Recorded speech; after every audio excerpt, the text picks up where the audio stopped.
Cadbury की कहानी शुरू होती है 1824 में, जब जॉन कैडबरी ने बिरिंघम इंग्लैंड में एक छोटी सी दुकान खोली। उनका परिवार क्वेकर था जो ऑनेस्टी और सोशल जस्टिस पर विश्वास रखता था। उनका मानना था कि सबका इक्वल अपॉर्चुनिटी मिलना चाहिए और इसी वजह से उन्होंने टी, कॉफी और ड्रिंकिंग चॉकलेट बेचने का फैसला किया। उस वक्त ड्रिंकिंग चॉकलेट एक लग्जरी आइटम था।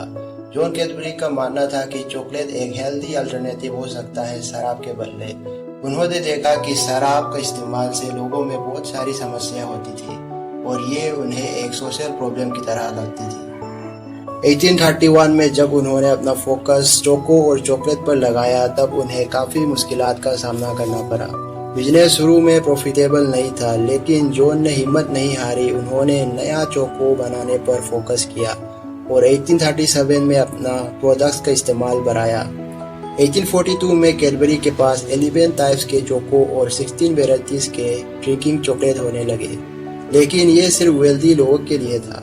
जॉन कैडबरी का हार्डवर्क से बिजनेस धीरे धीरे बढ़ने लगा और 1847 में उन्होंने अपने दो बेटे रिचर्ड और जॉर्ज कैडबरी को बिजनेस संभालने के लिए तैयार किया। 1861 में रिचर्ड और जॉर्ज कैडबरी ने बिजनेस संभाल लिया। उन्होंने काफ़ी मेहनत की क्योंकि उनका बिजनेस अब भी फाइनेंशियली स्ट्रगल कर रहा था। उन्होंने एक इम्पोर्टेंट इनोवेशन किया जब उन्होंने 1866 में नीदरलैंड से एक नई टेक्नोलॉजी इंपोर्ट की जो चोको बनाने का एक नया तरीका था। इस टेक्नोलॉजी से उन्होंने प्योर चोको इसेंस बनाया जो उस समय की बेस्ट क्वालिटी चोको थी। इस ब्रेक थ्रू ने कैडबरी को एक नए लेवल पर जाने में मदद की और ये प्रोसेस उन्हें मार्केट में एक यूनिक पोजीशन दिलाने लगी। 20वीं सेंचुरी का शुरुआत में कैडबरी ने चॉकलेट प्रोडक्ट्स पर फोकस किया और 1905 में उन्होंने डेयरी मिल्क लॉन्च की। डेयरी मिल्क चॉकलेट एकदम क्रीमी और मिल्क रिच थी जिसे लोगों ने इंस्टेंटली पसंद किया। यह प्रोडक्ट कैडबरी के लिए एक गेम चेंजर बना और आज भी डेयरी मिल्क कैडबरी का फ्लैगशिप प्रोडक्ट है। डेयरी मिल्क की सक्सेस के साथ कैडबरी ने ब्राउन बिल फ्लेक और कैडबरी क्रीम एग जैसे आइकॉनिक प्रोडक्ट भी लॉन्च किया जो आज तक लोगों के दिलों में जगह बनाई हुई है। कैडबरी सिर्फ एक चॉकलेट कंपनी नहीं था, बल्कि उनका विजन भी काफी बड़ा था। जॉन कैडबरी के वैल्यूज जो उन्होंने अपने बिजनेस में डाले, उन्होंने फैक्ट्री वर्कर्स के लिए अच्छे वर्किंग कंडीशंस प्रोवाइड किया। ब्राउन बिल नाम का एक विलेज बनाया गया जहां उनके वर्कर्स रह सकते थे। यहाँ उन्हें हाउसिंग, एजुकेशन और हेल्थ केयर जैसी फैसिलिटीज दी गई। कैडबरी का एक सपना था, एक ऐसा सोसाइटी जहां सबको बेसिक राइट्स और फैसिलिटीज मिल सके। उन्होंने अपने वर्कर्स को रेस्पेक्ट दिया और उनकी वेलबींग पर ध्यान दिया, जो उस समय काफी प्रोग्रेसिव था। कैडबरी ने डेयरी मिल्क की सफलता के बाद अपना प्रोडक्ट्स को दुनिया भर में एक्सपांड किया। 20वीं सेंचुरी के आते आते कैडबरी एक ग्लोबल ब्रांड बन गया था। उन्होंने हर कॉन्टिनेंट में अपने चॉकलेट्स बेचने शुरू किए और उनका प्रोडक्ट्स लाइन कभी नहीं रुका। इंडिया में भी उन्होंने 1948 में अपना एंट्री किया, जब उन्होंने अपना पहला डेयरी मिल्क चॉकलेट लॉन्च किया। इंडिया में कैडबरी का नाम मिठाइयों से जुड़ गया और ये हर सेलिब्रेशन का पार्ट बन गया। चाहे दिवाली हो या शादी, कैडबरी की चॉकलेट हर जगह होती है। लेकिन जहां एक तरफ कैडबरी दुनिया भर में फेमस हो रहा था, वही कुछ कंट्रोवर्सीज ने उन्हें चैलेंज भी किया। 2010 में ग्रेप फूड्स ने कैडबरी को एक्वायर किया, जो काफी कंट्रोवर्सीज था।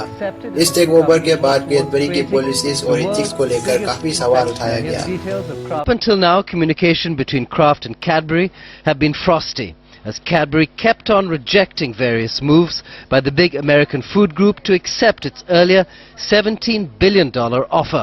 The game changer was Monday night's meeting between Kraft's chief executive, Irene Rosenfeld, and Cadbury chairman Roger Carr and CEO Todd Stitzer. The deal values Cadbury at 840 pence a share, which values the company at £11.5 billion. 2006 में एक बड़ी controversy Cadbury को तब face करनी पड़ी जब उनके chocolate में सैल्मोनेला बैक्टीरिया मिलने की वजह से प्रोडक्ट्स को रिकॉल करना पड़ा। इसके अलावा 2009 में कैडबरी को पल्म ऑयल कंट्रोवर्सी का भी सामना करना पड़ा, जब लोगों ने उनका प्रोडक्ट्स में पल्म ऑयल का इस्तेमाल होने पर उन्हें बाइकआउट करना शुरू कर दिया।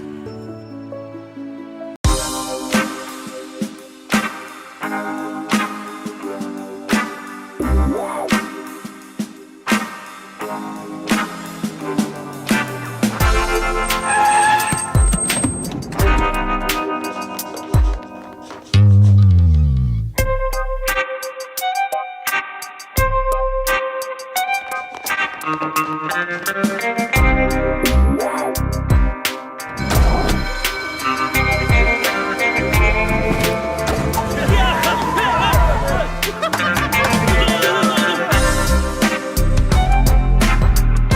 5 स्टार में है चॉकलेट, कैरमल और नोगा, तो खाइए और खो जाइए। कैडबरी का मार्केटिंग स्ट्रेटजी भी काफी इम्प्रेसिव है।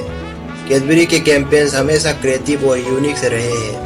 इंडिया में कैडबरी का खाने के बाद कुछ मीठा हो जाए और शुभ आरंभ कैंपेन्स ने लोगों का दिल जीत लिया। कैडबरी ने अपने एड्स के जरिए अपने प्रोडक्ट्स को सिर्फ मिठाई नहीं बल्कि खुशियों का सिंबल बनाया है।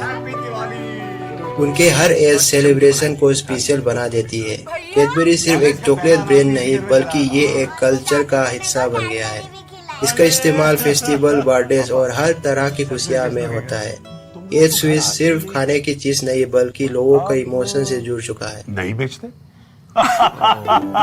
मुझे पता था। हैप्पी दिवाली। कैडबरी सेलिब्रेशंस, इस दिवाली खुशियां ले चलो। One Cadbury, please.